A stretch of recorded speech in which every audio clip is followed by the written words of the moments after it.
Evan Sevodus, nikianza kwako, umemsikia teacher Joseph Karakamfumu akimzungumzia Kibu Denis.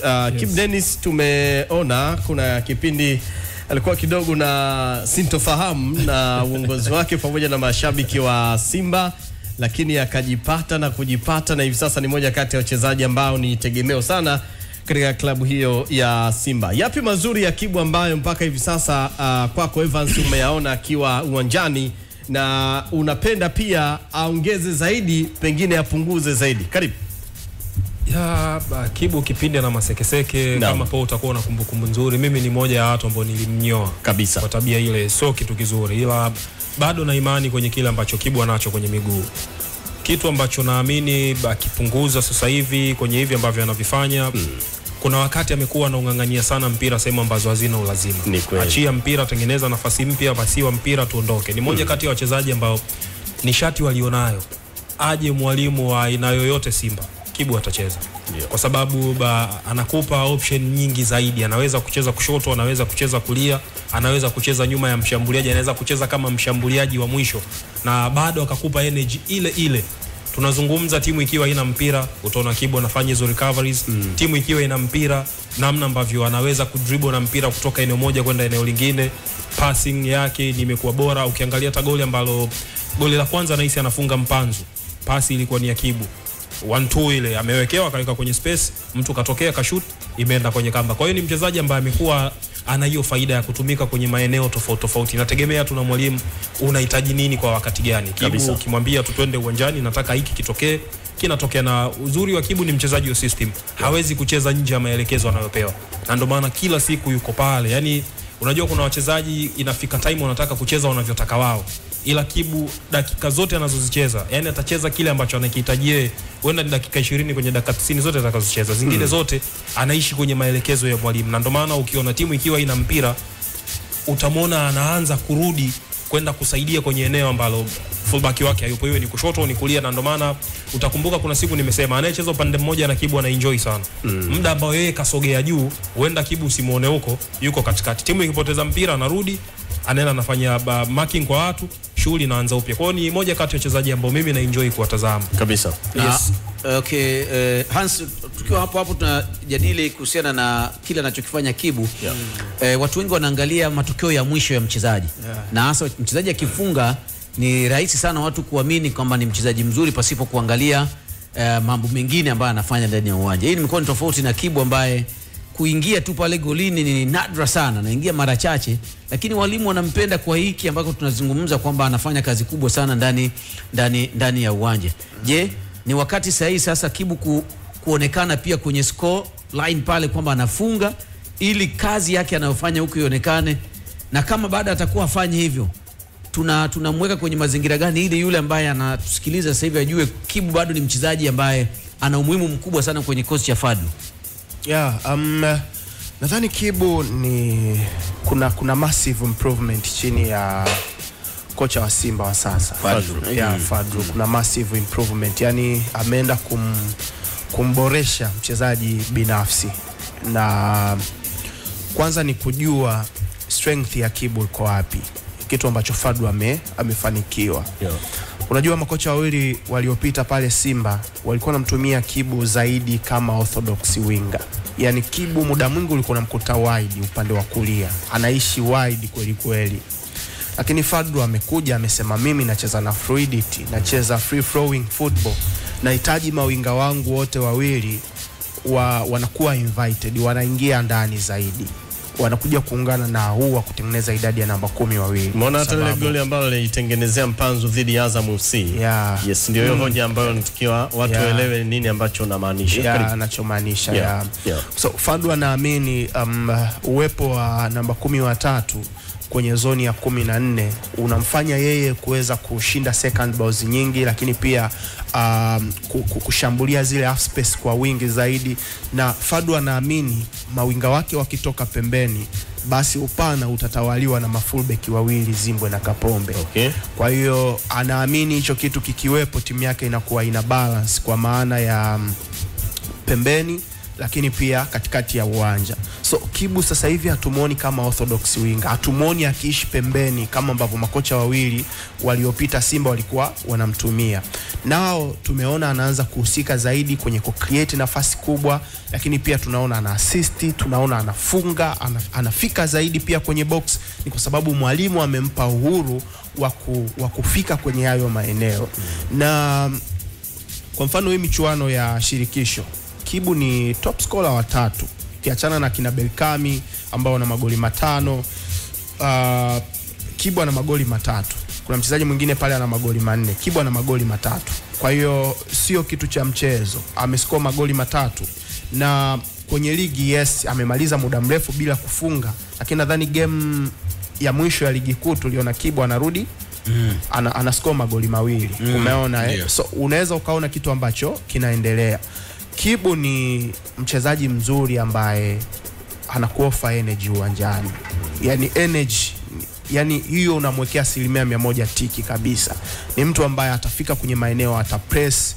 Kibu anakuofa kasi. Ukiwa unacheza counter attacking football, Kibu anakimbia kweli kweli.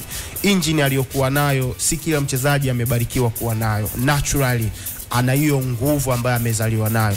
Ni kama ambavyo wazungu wamewahi kumfanyia vipimo mchezaji wa Inter Milan Lautaro Martinez na kugundua kwamba mifupa ya Lautaro Martinez ina nguvu kuliko wachezaji wote wa Inter Milan naturally, yani amezaliwa akiwa na nguvu. Ni vile vile pia kwa Mason Mount wa Manchester United. That's why wanaweza kufanya pressing, yani wanaweza kupress all the time. So naturally wamezaliwa wakiwa na nguvu. Ndio kitu ambacho unakikuta kwa Kibu Denis, lakini lazima yeye mwenyewe ajue, na nimekuwa nazungumza hii kila siku. Position anayocheza inamdemand yeye kufunga magoli mengi zaidi na assist. Nitakwambia sasa hivi katazame hao invited wingers wengi sana duniani, utawakuta kwa msimu wanafunga 10+ goals. Tuanzie hata kwenye ligi. Kwa mfano tuliona Sila alichokifanya msimu uliopita. Tuliona alichokifanya Kipre Junior msimu uliopita. Umeona? Tumekuwa tunamuona Sop akiwa fit, kitu ambacho anakifanya. Njoo Yanga mtazame Maxim pia Nzengeli, mtazame Pacome Zouzoua, katazame namba zile au invited winger ambao nakwambia. Umeona? Njoo hata Nado pia kuna ule msimu ule ilikuwa ni 19-20 kitu kama hicho. Mtazame Mixon msimu wake wa mwisho. Aliscore magoli mangapi na assist ngapi? Umeona? Invited winger mara nyingi sana tunawahitaji kuscore magoli kwa sababu wana huo uhuru. Kwa mfano wewe kama unacheza kama winga wa kushoto, tunatarajia mguu wako wa kulia uko vizuri zaidi kwa sababu ndo utakuruhusu ku-cut in na kulichungulia vizuri goli. Kwa hiyo unaweza ukakevu au unaweza ukacreate kwa mchezaji mwingine magoli yakatokea.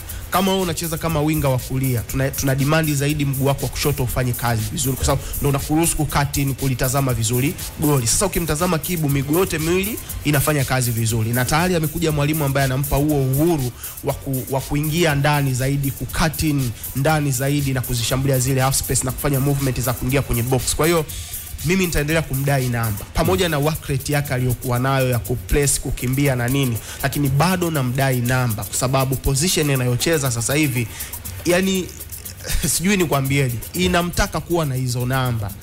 Kote duniani watazame mawinga hao, yani nenda katazama. Sasa Kibu unamdai namba si? Nahitaji namba. Vipi zaidi finishing yake ameiboresha? Maana yake tulikuwa tunamlalamikia sana Kibu Denis pamoja na kazi nzuri ambayo anaifanya, ila kwenye finishing tunaona bado changamoto bado ni changamoto na lazima ajue pale ambapo anapata nafasi anatakiwa kufanya nini. Kitu cha kwanza ni composure. Lazima utulie. Tunakwambia ukishafika kwenye box unafanya zile in step, lazima uamini kile ambacho unakwenda kukifanya kitatokea. Tulia, chagua engo, weka mpira. Mchezaji akija vibaya atakucheza ni penalty. You see? Composure ni muhimu sana kwa mchezaji yoyote yule. Composure, utulivu, tunahitaji utulivu kwenye box. Nadhani Kibu akifanikiwa kuwa na utulivu kwenye box, ana uwezo wa kuscore magoli mengi. Tazama game ya mwisho ambayo walicheza na Constantine. Ni game ambayo Kibu alipata karibu nafasi 5. Lakini magoli alikuwa anakosa mwenyewe. Ni kwa sababu anakimbia kutoka kwenye maeneo mengine, akifika kwenye box hana utulivu tena. Kwa hiyo nafasi zinakuwa zinapotea. Kwa hiyo inabidi kwenye game yake sasa hivi aongeze utulivu. Akishaongeza utulivu, I'm sure enough magoli yatakuja. Mtanisaidia umri wake sasa hivi ni miaka mingapi?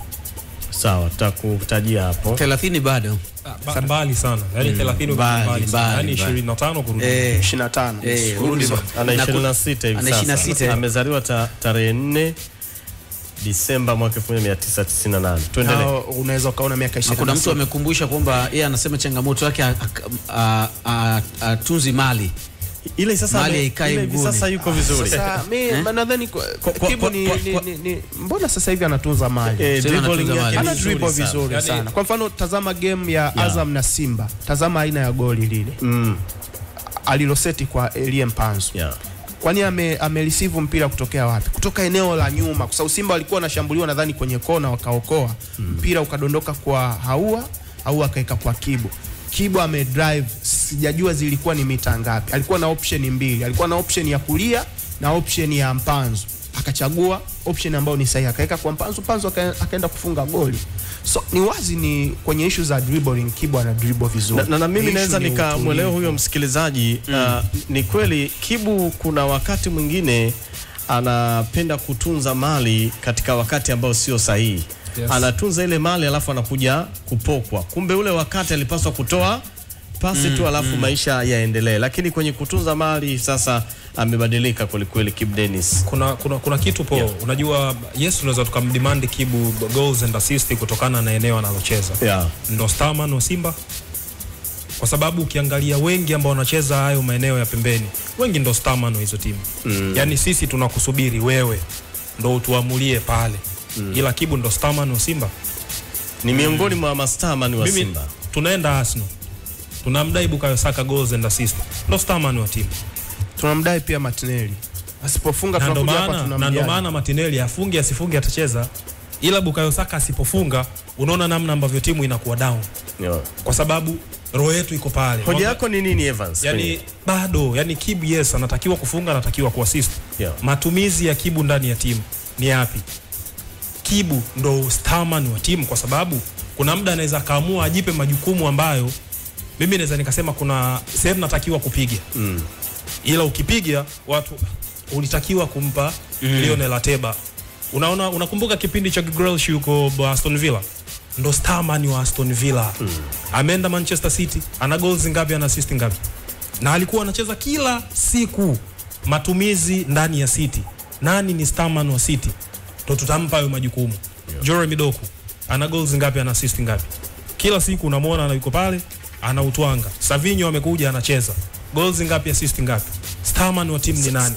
Unajua Evans, kabla Evans issue inakuja kwa yani issue sio starman. Issue ni kwamba nafasi za kufunga anapata hafungi. Yaani hizo nafasi ni ngapi? Kwa mfano unavozungumzia kwa Jeremy Doku na Savinho inakuja kwenye uwezo binafsi. Lakini nitakwambia last time City walivyokuwa na Raheem Sterling na Riyad Mahrez wote walikuwa wanascore magoli, walikuwa na namba chafu kwenye timu.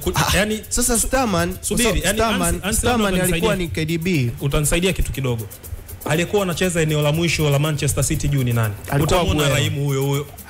Aguero amekuja kuondoka. Timu haina namba 9. Kwani ngoja nikuulize kitu kimoja. Kipindi hicho ambacho wana Aguero walikuwa wanafunga goli. Walikuwa wanafunga 10 plus. Issue. Nitakukumbusha msimu ambao walikuwa na Kuni Aguero. Pembeni City walikuwa wana Leroy Sane. Nakumbuka vizuri nakumbuka. Pembeni pia nadhani walikuwa na Raheem Sterling. Nenda katazame namba zao. Walikuwa wanakupa 10 plus. Walikuwa wanatoa 10 plus. Vizuri sana. Yaani unajua issue inakuja wapi? Kuna muda unaweza ukawa una uwezo. Yaani mfano mzuri ni kama Martinelli. Msimu ambao amefanya vizuri alikuwa na hiyo 10 plus. Inakuja. Baada ya hapo starman wa timu ni nani? Inakuja kwenye uwezo binafsi wa mchezaji. Sawa, sijakataa. Last time Liverpool kiniambia starman ni nani?